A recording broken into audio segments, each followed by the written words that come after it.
it has a bigger diameter, although it brings some challenge for the re-entry, but also have some advantage because with a bigger diameter, you can also have a wider and more convenient inner volume, and also you can have more instruments recovered. So it is useful for the saving the money in retrieving the re-entry capsule. The 3 meters in diameter is sort of the space between us right now sitting around here, but it looks much more snug, exactly, because they have so much equipment in there as well, right? It's completely crammed.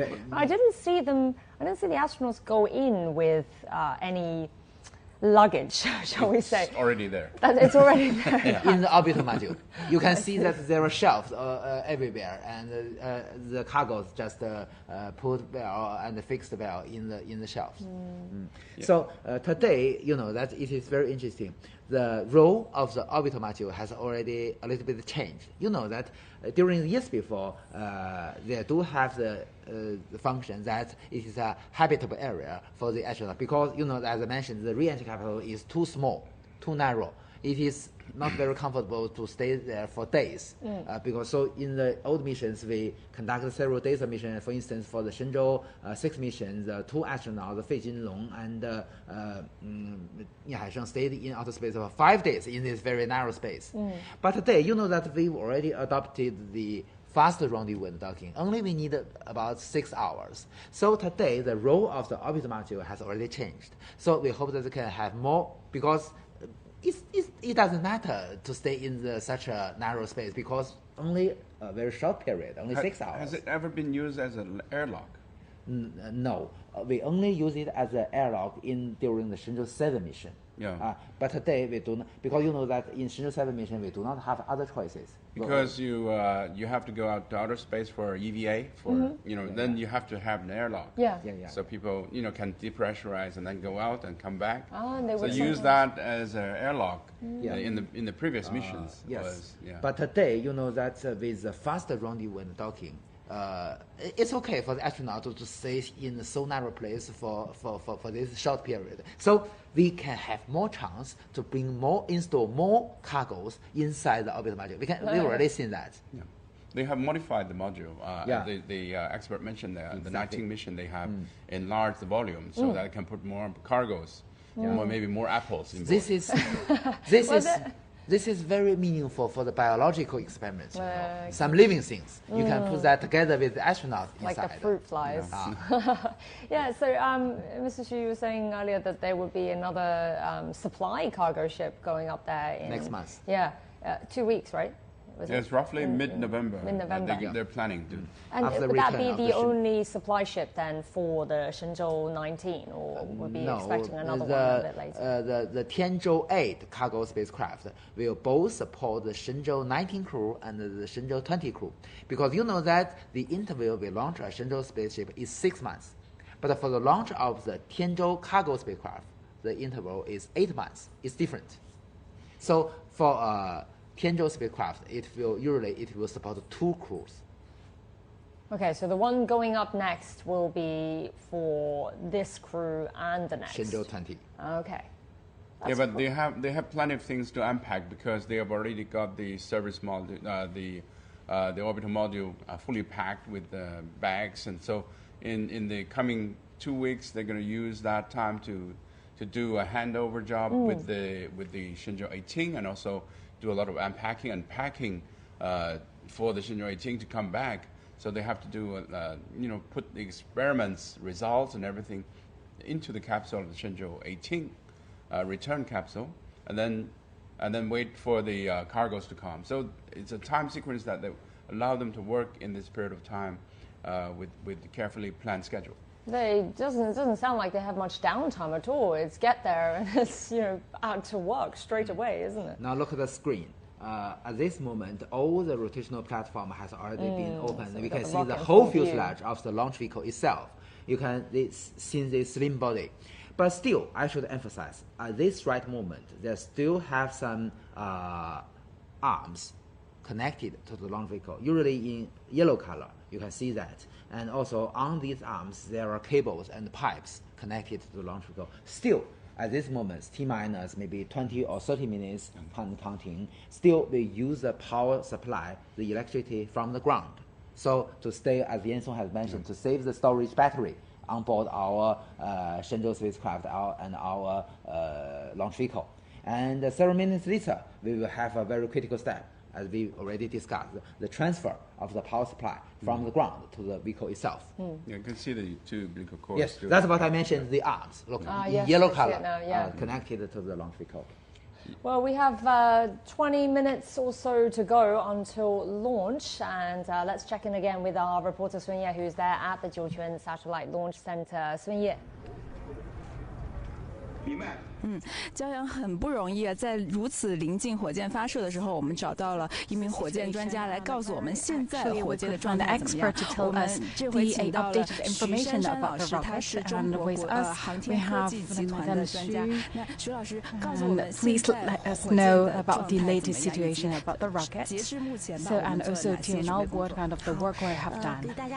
So let me report to you, and right now that everything goes well and the rocket actually is functioning well. Right now we've finished all the preparation work for the control system, and also the telemetry work actually is all in the program. So as we know, for the Long March 2F actually is famous for its safety and reliability, and also is improving itself. So this time, what kind of the modification we have? So for this time, compared to the Y18, so we have improved 23 items, and we talk about the structural system and also the techniques, and also for the sealing and also the tetanus, and also actually we improved the process of launch. Previously it needed 37 days, right now it's shortened to 30 days. Although it's a save that 7 days, a week time, but for the whole system it's improved our efficiency, but also we could tell that for the old system of the rocket, actually we showcase our confidence and our understanding about the whole system. And also we are very glad and also very excited, just within 20 minutes we will see Long March 2F Y19 will send Shenzhou-19 to the space.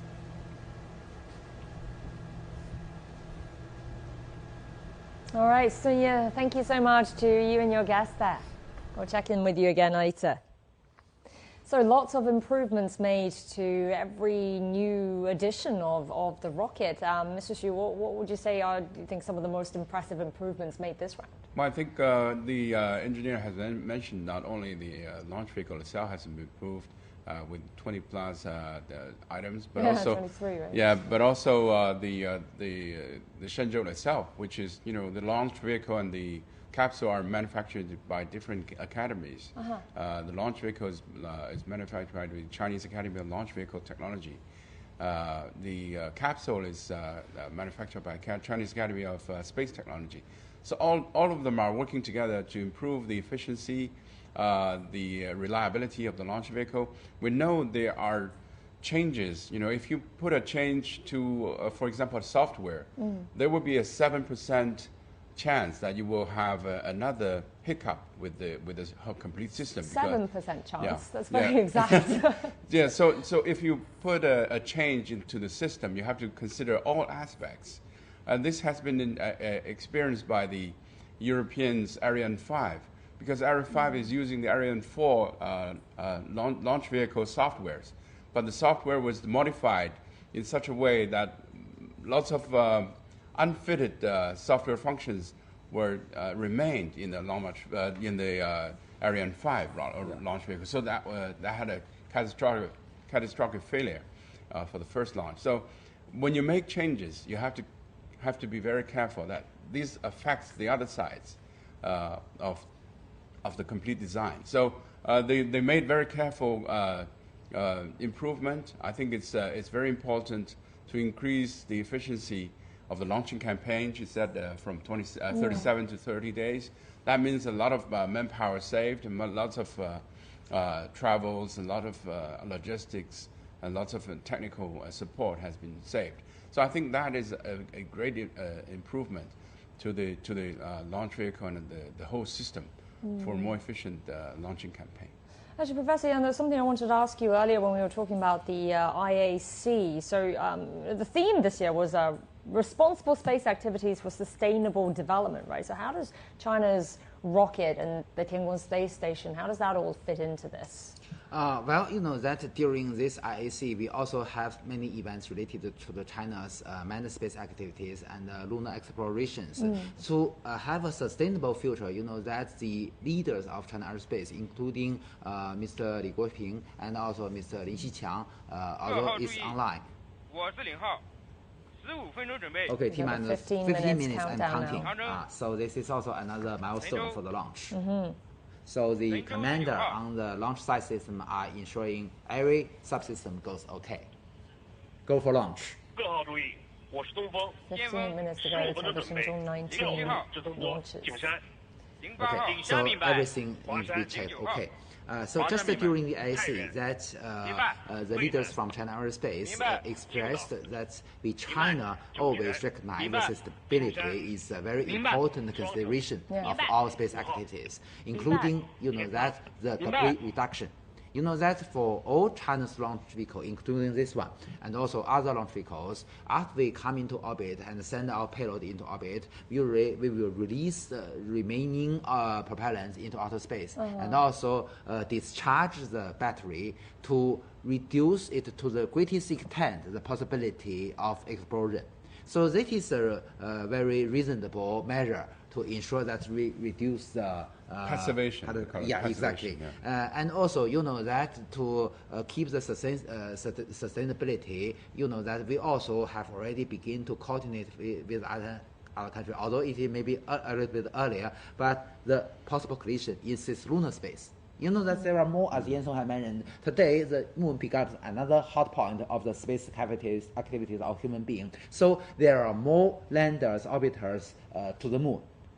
Just during IAC, I met some private companies, including the Intuitive Machines from the United States. They provide the lunar landers commercially, and you know, and also other. I can see in the exhibition area, I can see a lot of moon landers, either those from the universities or from the private firms or from the national teams. So today is the right moment for us to coordinate our human space activities in the cislunar space, either in orbit or on the lunar surface. So because you know that we've already found water on the lunar surface, and also potentially in the future we can utilize the helium-3 to solve the energy problem of human beings. So it is very hopeful today we have the more and more chance to adopt the commercial style, a commercial manner in our space activities to provide all kinds of services to deliver goods to the lunar surface, or provide the communications or other services. So today, the lunar exploration is not only the business of national teams, but also more and more private firms engaged. And Mr. Xu, how important do you think that is to have the private sector get engaged in this? I mean, what's the advantages that commercial space exploration has? Commercial sectors can provide two aspects. One is financial support to the space program. Another is technical validations to the existing technologies, or maybe new technologies, demonstrations.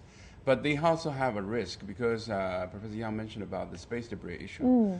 We have roughly 100,000 objects orbiting the Earth orbit with diameter more than 1 centimeter. 100,000? 100,000 is already in orbit. That and also, sounds like a lot. We have also increasing number of commercial companies that is launching satellites to orbit with mega constellations.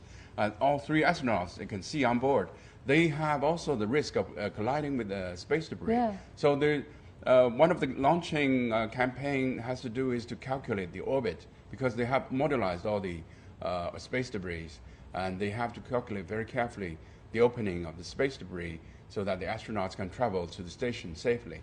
And one of the prominent payload on board this mission, Shenzhou-19, is to install a space debris protection shield on board the station. This is going to involve EVA activities. Later on, we're going to see that installation. So that shield can protect in a degree of the bullet speed space debris hitting the station, damaging the station, leaking the station, or hurting the astronauts. So this is one area that we have to be very careful, as you mentioned about the sustainability of IEC. What would that look like? What would that space shuttle look like exactly? I think it's like a bulletproof panels outside of the fuselage. Sort of hovering outside, or with the space in between. The final ignition time has formally released. Yes, we've got 10 minutes to go. 4 o'clock, 27 minutes and 31 seconds. Yes. So that's the accurate time for the ignition. But so it's very interesting, you know that almost exactly 10 minutes from now. Yeah. You know that it is very interesting that the countdown to 0, the definition in China and other countries are different. In China, the 0 moment means the ignition time, but in other countries, for instance, in the US, the 0 means the liftoff time, the liftoff moment. So it's different for several second interval. So you can always hear the voice during the launch of China when ignition in 0, and the ground team will report the real liftoff time. So what we're seeing now, the 4:27:31, that's the ignition time. So that's accurate. So the launch will be a few more seconds or so following that. So you won't see fire, after 0, for 1 or 2 seconds, and then there's a fire. But so a little in delay. US, you can see the fire just before 0 because the ignition is several hundreds ahead of the liftoff, and at time 0, it will lift off. Is it very precise then, the amount of time? Would they know in advance the amount of time between ignition and actual liftoff? Can that be calculated in advance? That's very important. It has to be very careful because the liftoff time is what we call a route parameter. That can calculate. It can be used for a route reference for calculation of the orbit. So once liftoff, there is going to be an announcement, the exact timing up to the milliseconds, what time the liftoff. Then, exactly. Yeah. So then after we see the ignition, which was announced there, how many more seconds after that will we then see the rocket actually lift off? Yeah. 2 seconds. Just 2 seconds. Okay. So it's not a big delay. The ground team will report the real liftoff time, the real liftoff moment, accurate to milliseconds. Okay. Yeah. After the liftoff, there's a first announcement. You can hear from there's a parameters. It's going to be announced by the control. So there's going to be a series of numbers. So that number is going to be used for calculation of exact orbit in the coming future. For instance, for this launch, there will be a voice called 起飞时刻动4时27分31秒497毫秒. Would you like to give that to us in English? Okay. Professor Yang? That's an example. So that's called the real liftoff time is 4 o'clock, 27 minutes and 31 seconds and several milliseconds. So that would be phonetically similar to Chinese. So that's so every time the same style. Yeah, but the crew looks calm and firm, as they call it, and they're ready to experience. They still haven't two of them are first timers. Yeah, they still haven't put their visor, the helmet on properly, have they? So you can see Miss Wang Haoze sit nearest to the camera. And already we can see maybe already her face mask has already her face window has already been closed, I believe. Wait, she's the one that's at the bottom of the screen, or the farther one? She's the one at the far closer end, right? to the bottom of the screen. Bottom of the screen. Yes, exactly. So as I mentioned, she is 03. Usually the flight engineer and all the payload experts sit in this position. And 02, as I mentioned, is Mr. Song Yingdong. He's got the parachute button. Yeah. To control, just not this time, just during the reentry half a year later. I hope he will also conduct a vertical landing. Well, that would be impressive. It would be that something would be to remember more for him. For all the 3 crew members. And especially for him being his first time up there and then first time return, if you get a vertical landing. But horizontal, you can imagine you're being strapped by the safety belt to your seat, maybe face down. Yes, exactly. Not very comfortable. So if the vehicle, that there is a deviation between the center of his mass and the symmetrical axis. So because of this deviation, usually, in most cases, it will lie down. So that will be much more inconvenient for the astronauts. So we're looking at some of the conditions right now at the temperature, 3 degrees only. But visibility, very low wind speed, right? 0.8 meters per second, which actually. Is that low? Yeah.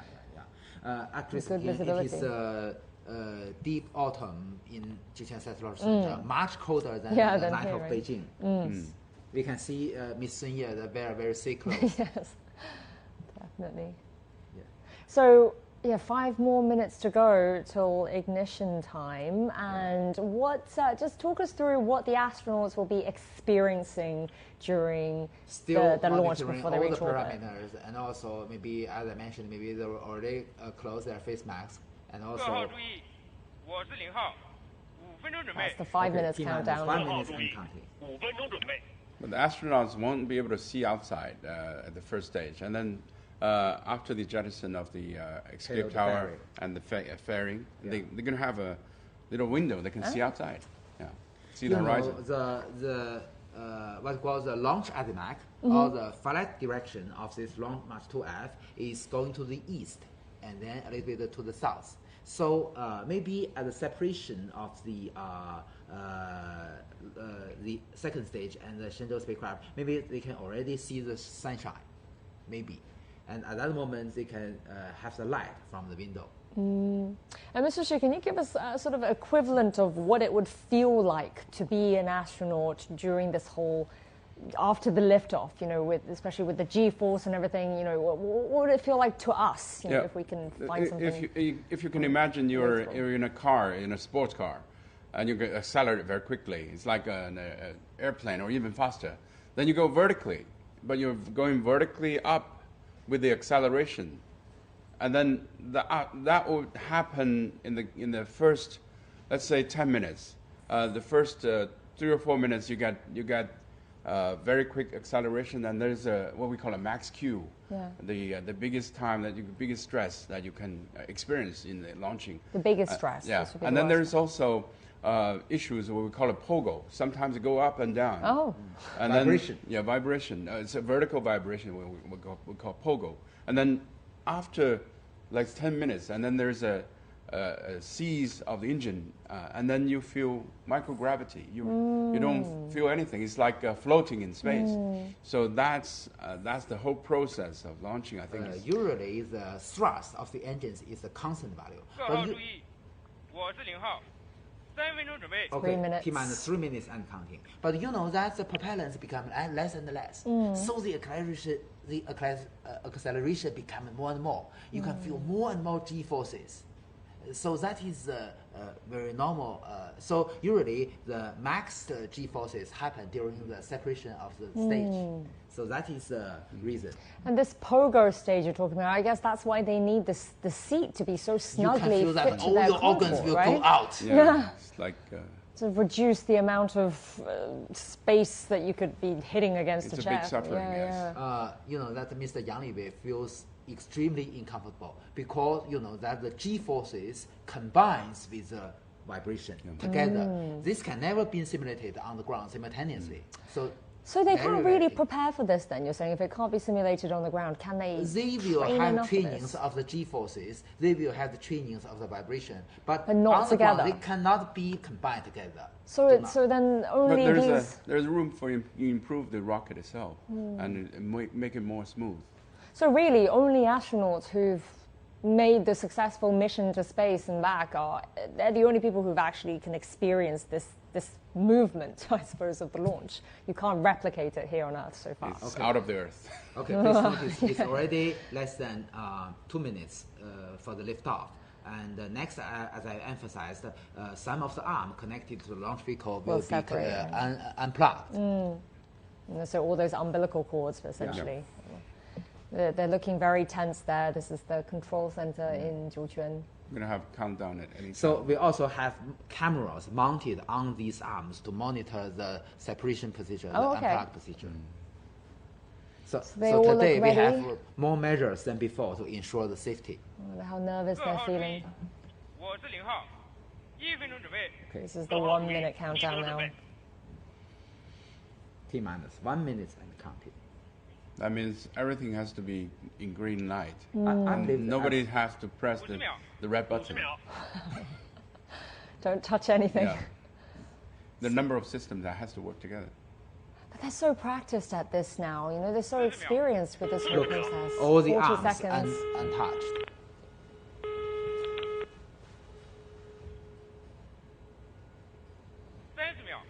Thirty seconds to go.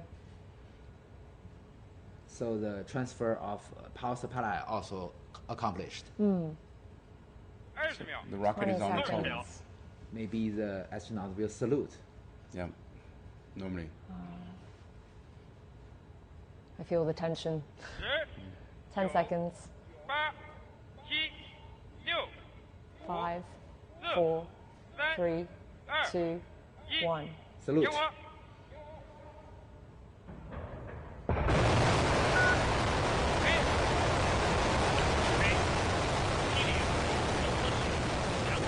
That's a report of the really top flight.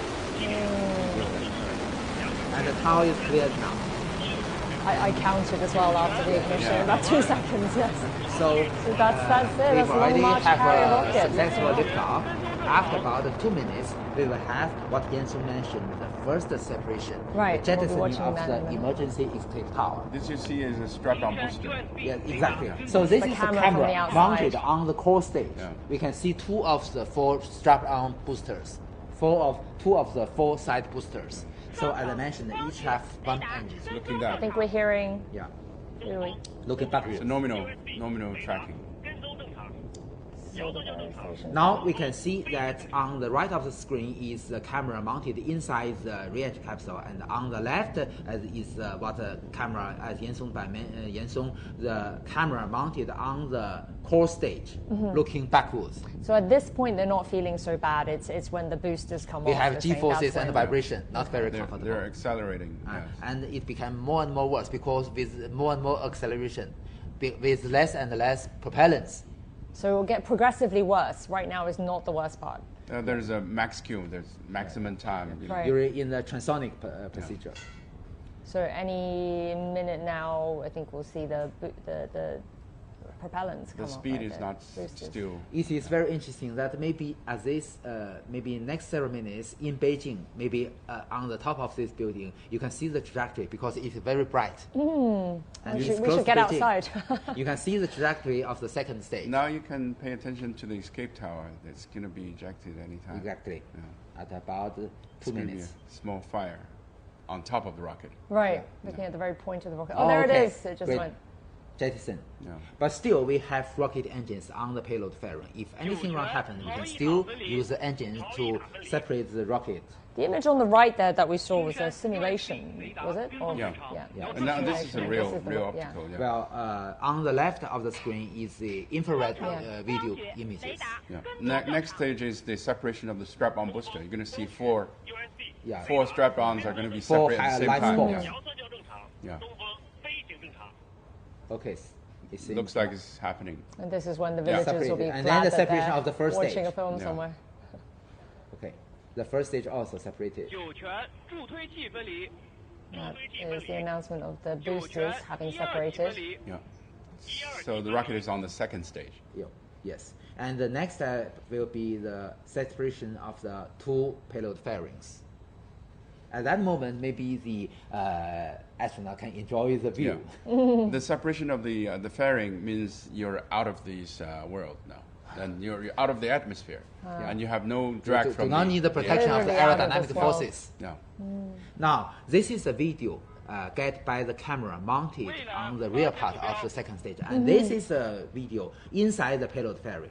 We can see the folded solar panels of the Shenzhou spacecraft. Ah, and when that is released, You see Okay. the Separated. the there fairing's we go. gone.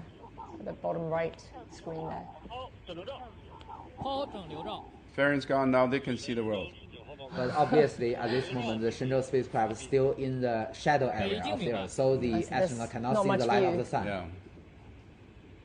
But they can already view the beautiful Earth now. They're checking their It should be manual above again. Shandong at this moment. Not yet, maybe 7 minutes later. Yeah. The separation point of the launch vehicle, the second stage, and the Shenzhou spacecraft will be to the east of the eastern coast of China Sea. maybe in the Yellow Sea area. So it's all very precise where it's going at what time. You can predict. Everything is designed. Yeah. So the USB reader works normally, and also tracking. Nominal tracking, nominal functioning. So everything goes well now. Yeah, and the astronauts are looking pretty comfortable in there, flipping through their manuals. Now you can see that on the second stage, we have one main engine and several vernier engines. The main engine has a thrust more than 80 tons. And the vernier engine to change the stability and also direction of the second stage. And the next step will be the shutdown of the main engine. But the full vernier engine is still working for several seconds to ensure the accuracy of the trajectory. Now you can see that's the second stage, because it is at night, it's very bright. Yeah. This is a camera mounted on the end of the second stage, looking backwards. So far with the Shenzhou missions, have we ever had a daytime launch? I With think manned missions? we do. Manned missions? Yes, we do. The second stage works much longer than the first stage, although it has a shorter length, has less propellants, but because it only has one main engine, about 80 tons level, so it works much longer. Okay, Qingdao ground station has already have the data link connected to the launch vehicle. So But this moment is still to the west. yes, We're on west, track. yeah. And then it will fly across the Qingdao. And still have connections with Weinan Station in Shanxi province. That's my hometown. Yeah. Getting a good view there. So you can visit the ground station. So I guess it's above Hebei at this moment. Maybe in Shandong. Yeah. So after Shandong, it's going to be entering the Pacific, and then the boat will take over. Our for the control, space tracking ship, our Yuanwang 3 space tracking ship. So we can really draw out the map of exactly where this You can rocket see is the passing bright by flame now. of the vernier engine, and also in the middle is the main engine, very bright. So the vernier engine can have a servo unit to move its direction to change the attitude of the second stage, and also to keep it stable. What period of time are we looking at before they reach orbit? About more than 9 minutes More than 9 after minutes. launch. So I think you can see that the engine is continue to accelerate the capsule so that it can reach about roughly 7.8 kilometers per second speed, which is what we call cosmic speed, for not coming back to Earth, but it's circling around the Earth. That's the minimum speed that they request to go around the Earth, and also they're accelerating to the altitude of which is a little less than 400 kilometers above the Earth, which is the station altitude. We said earlier how they chose this time so that the whole rendezvous and docking, the whole process will take less time, 6.5 hours, right? Then what's the longest that China's manned space missions have taken then for this process? For the Shenzhou, for the Tiangong 1 and the Tiangong 2 missions, usually we took 2 days. 2 days. Okay, that's the main a big engine of the difference. second stage has shut down, which means that the main acceleration procedure is already been accomplished. And the astronaut is now, the G-forces is much less than before, much more comfortable than before. And then with several seconds will be the shutdown of the 4 vernier engines. You can now still see the 4 vernier engines. Well, let's check in now with Zheng Yibing, who's at the Beijing Aerospace Control Center. Yibing, so everybody must be tracking the progress of the rocket there. What's the latest?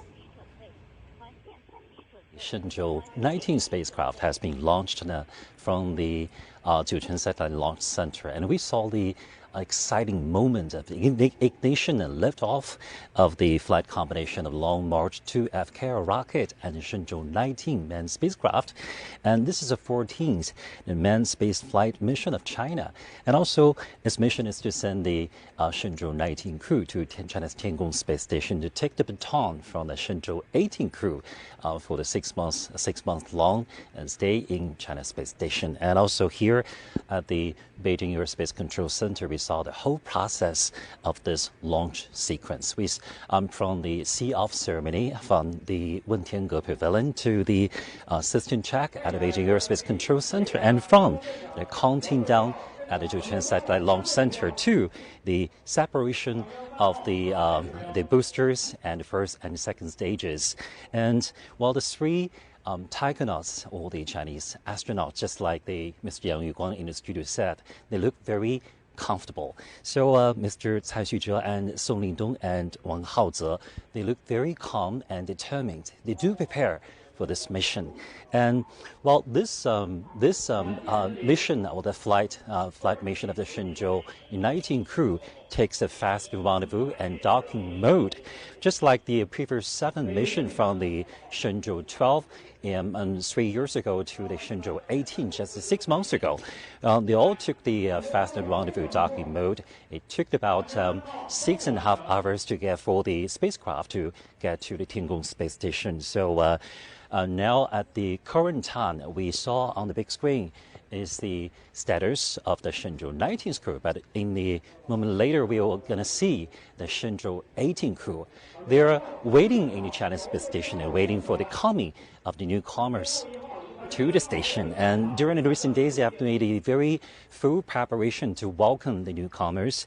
And we're going to see the meet and fantastic meet, space meet of the 2 Shenzhou crews in China's Tiangong space station. Although this is a routine launch mission after China's space station entered its application and development stage, we all see the details, and we also see that is very exciting moment. Just like the crews of the Shenzhou's always said in the China space station together, China's space is always worth looking forward to. Back to you. Yibing, thank you so much for being at the Beijing Aerospace Control Center. Just during Yibing's description, we've already seen the successful separation between the end stage and the Shenzhou spacecraft. And now you may notice that the Shenzhou spacecraft is already in the sunshine area. You can see the beautiful curvature of the horizon of the Earth. Very beautiful. This is the camera outside the capsule. Yeah. And so soon we'll be expecting the solar panels to open up, right? Unfolded, will be extended within several minutes. That marks the success. Yeah. Although we don't usually hear the announcement from the control center of the official, with the commander of the launch site system. Now you can see the camera on the propulsion module, which can monitor the unfolding procedure of the launch solar panels. We just heard some various reports there. And also, as I emphasized, you can see the beautiful curvature of the Earth's horizon. Okay, yes. Unfolded.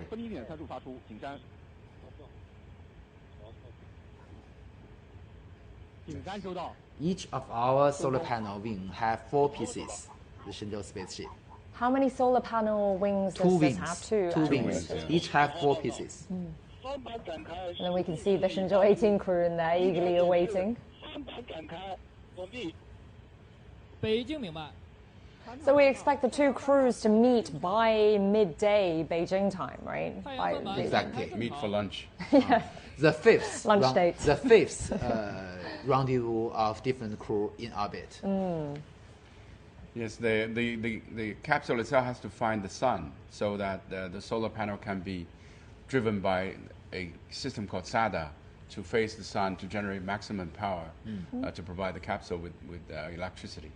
It finds that automatically? Yeah, it has a sensor. And the orbit maneuver to chasing the Tiangong space station will all be done automatically. We're hearing that they're saying the panels are rotating normally. The ground staff report, as Yan Song has mentioned, the SADA working normally. Tianlu is the name of the Tianlian data relay satellite. We're talking about the tracking there. Yeah. Now you can see it's already in the daytime. You can see the Earth is so bright. Oh, I was wondering what that was actually. I wasn't sure. It's already above the Pacific Ocean. They find the sun. Sunflowers. So it's another day for them. That's the Shenzhou-19 crew speaking to the command center. Oh wait, the other way around. The voice of Mr. Cai Xuzhe. Report on the health conditions.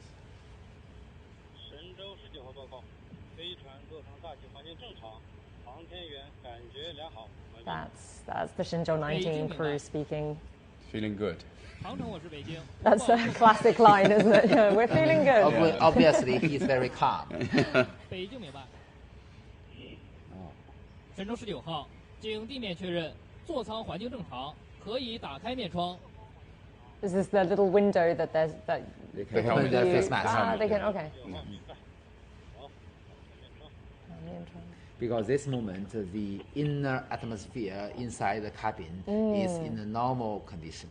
There, they just open it not up. hazardous to the astronauts. What sort of temperatures is inside this capsule right in now? room temperature, usually very something. comfortable for them. Maybe 20, maybe 25 degrees. Yeah.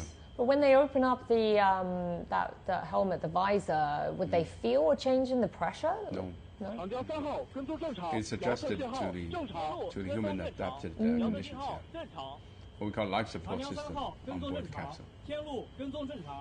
Okay, both the space tracking ship, Changjiang 3号, all the Yuanwang 3 tracking ship, and also the Tianlu, all the Tianlian data relay satellite, have normal communication link with the vehicle. So we have redundancy measures, both from the sky and from the sea. So this view we're looking at right now on the screen, so this is a camera mounted on the Shenzhou spaceship. And that's that outside bright orb is the bright one on the top right is the Earth. That's with cloud. Really fascinating view. Maybe it's all right, not cloud. Maybe it's because white it is too bright. It's just because it's too bright. Yeah. That's not a view everyone gets to see. It is over exposure of the camera.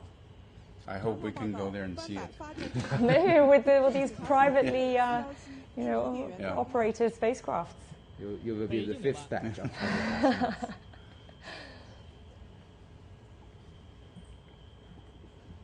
As Sun Ye was saying earlier, that the frequency of these launches now, these manned missions, every half a year. This is it's impressive, isn't it?